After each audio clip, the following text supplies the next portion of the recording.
My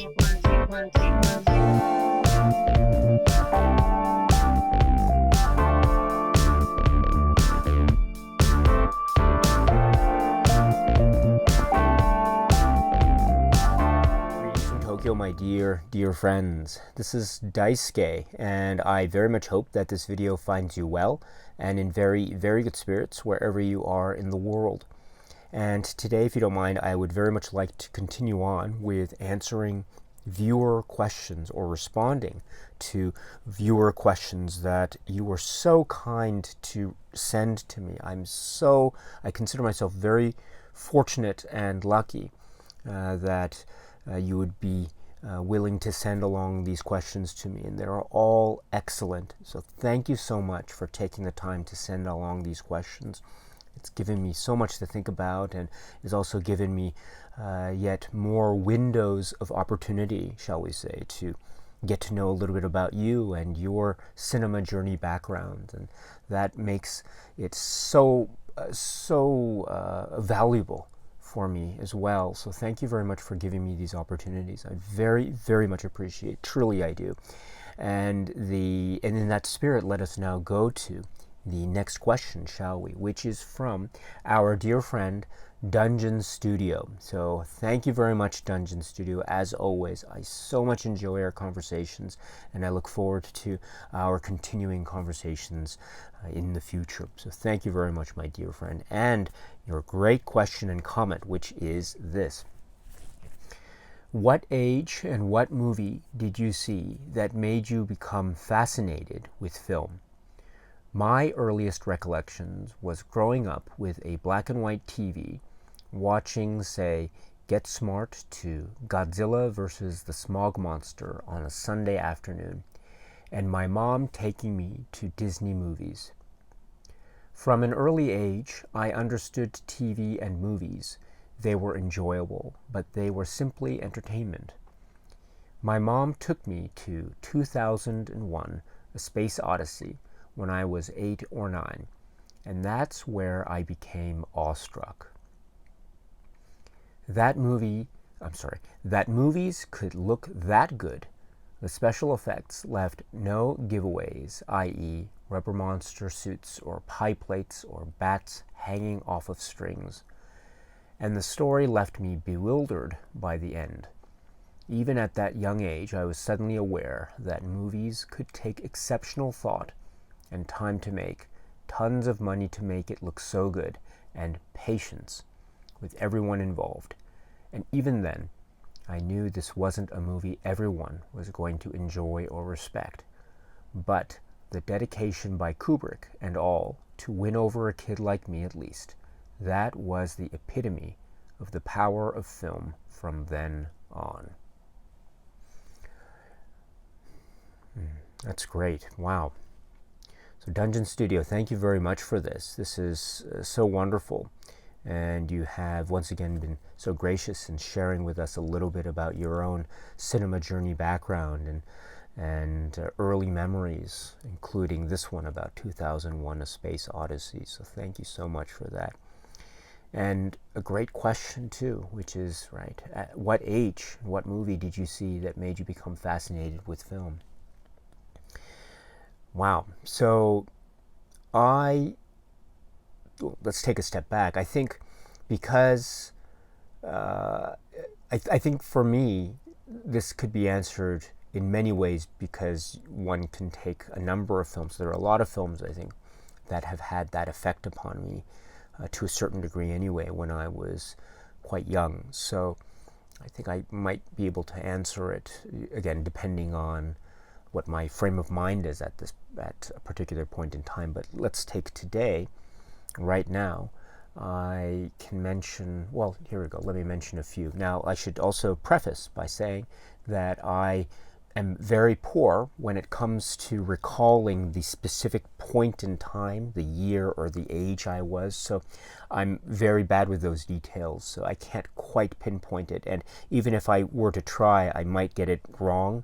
I'm not sure exactly what age I was, but I know generally the period. So let me, if it's okay, and if I could express it in those terms, let me then explain that when I was, say, when I was quite young, it would have been, when I was in middle school and high school, or early high school, around that age, so still quite young, I had mentioned before about, for instance, beginning to discover the world of cinema outside my immediate grasp at the time. And what that meant was, in, say, more concrete terms, was discovering films.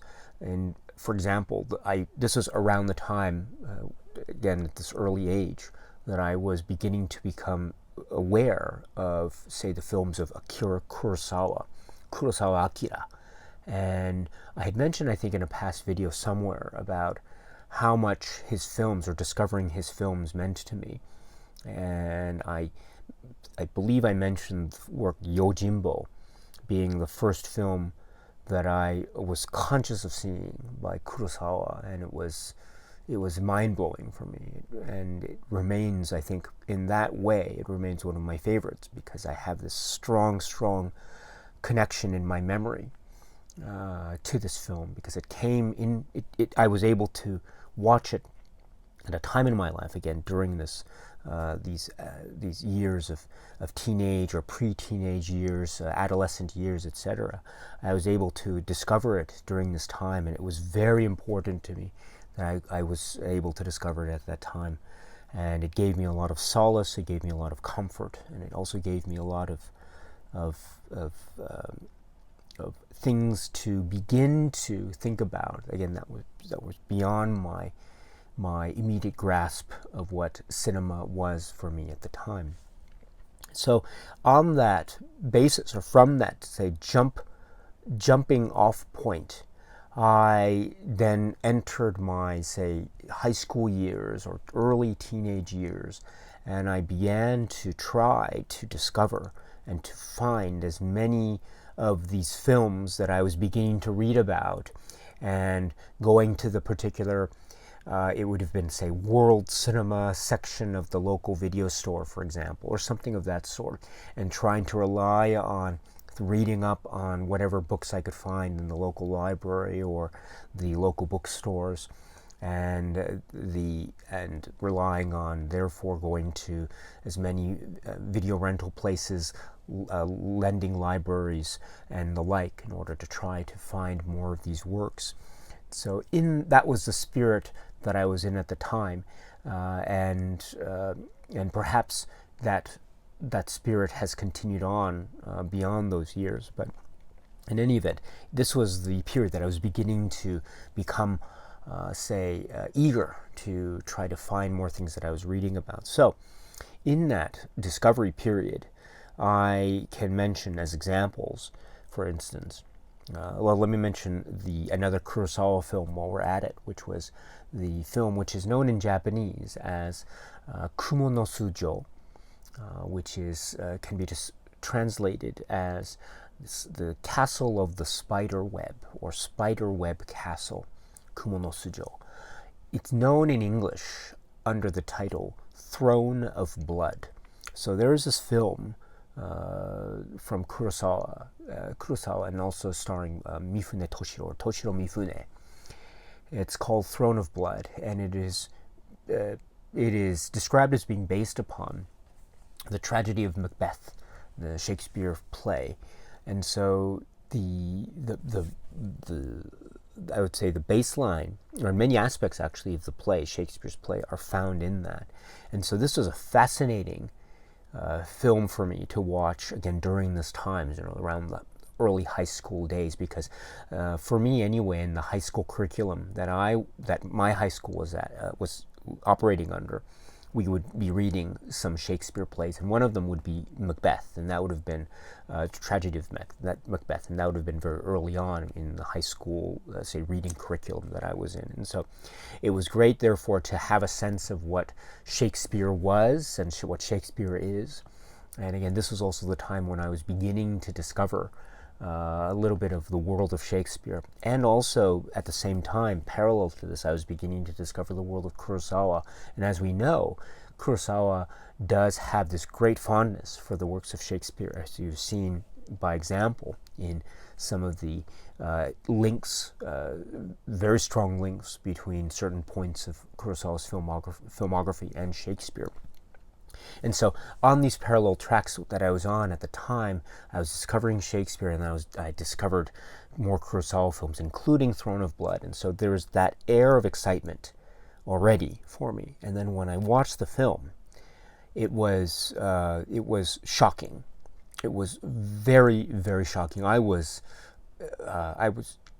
chilling. These particular moments were so vividly realized on cinema in this film that I was watching that I was just shocked. It was for me like I couldn't tell the line between what was real and what was cinema magic. I couldn't tell.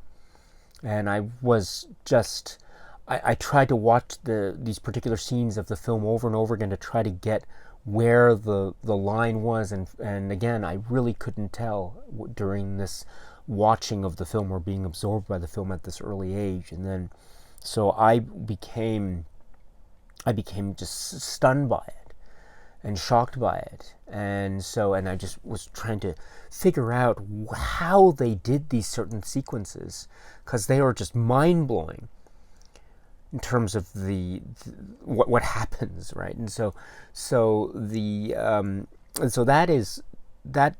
that I think is an example of a film for me that really shook me to my core, as the saying goes, and it made me realize this thing that is so fascinating, and made me want to know more about it. So that's one example, Throne of Blood.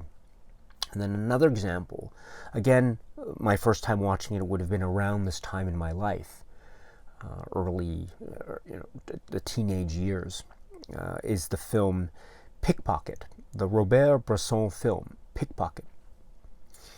I was so fortunate to have been able to find Pickpocket on, I think it was a rental from a video library or somewhere, I forget exactly where, but it was a rental.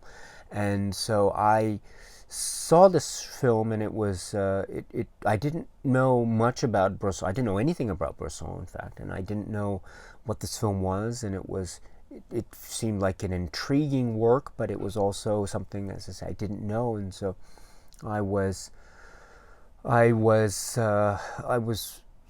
wasn't quite sure what to expect. And of course I played the film, and then, I watched the film, and I was mesmerized.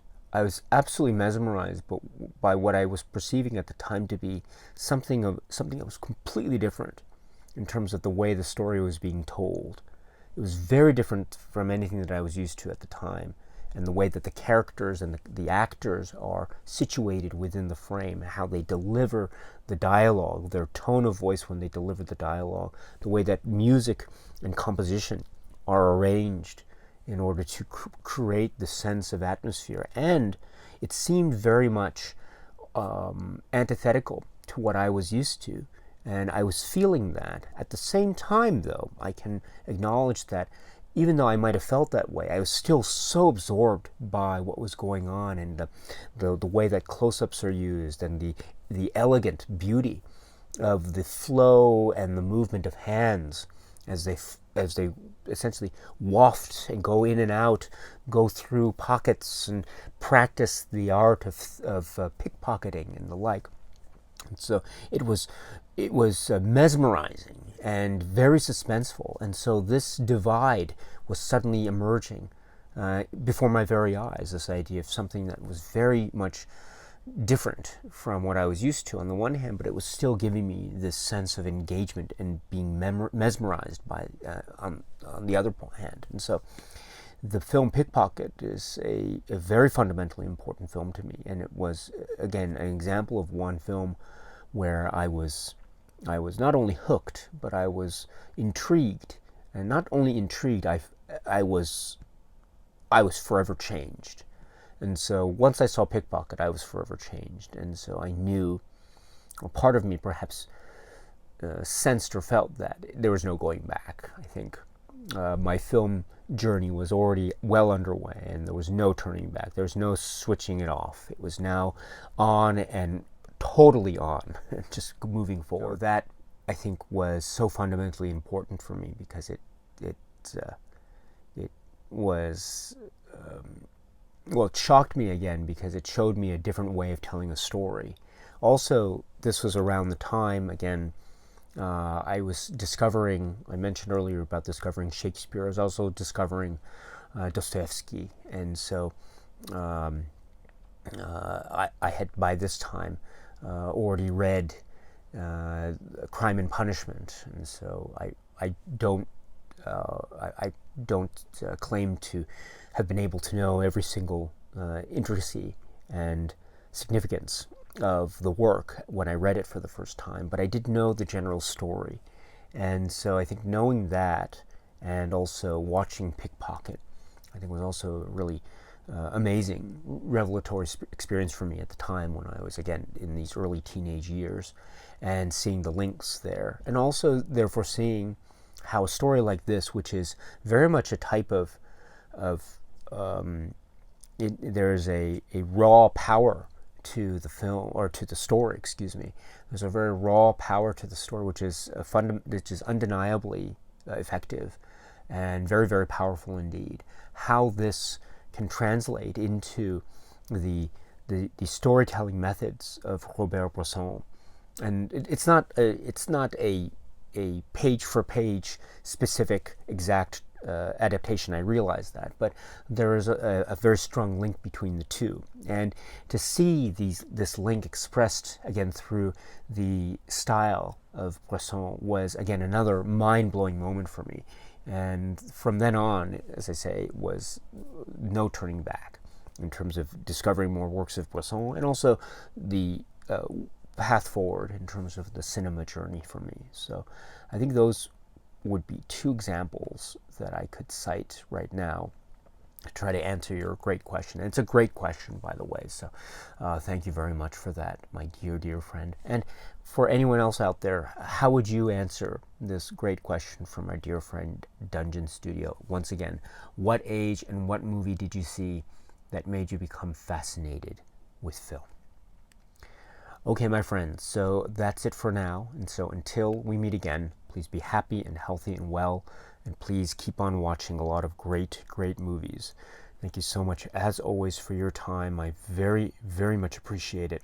Stay strong, stay safe, and cheers.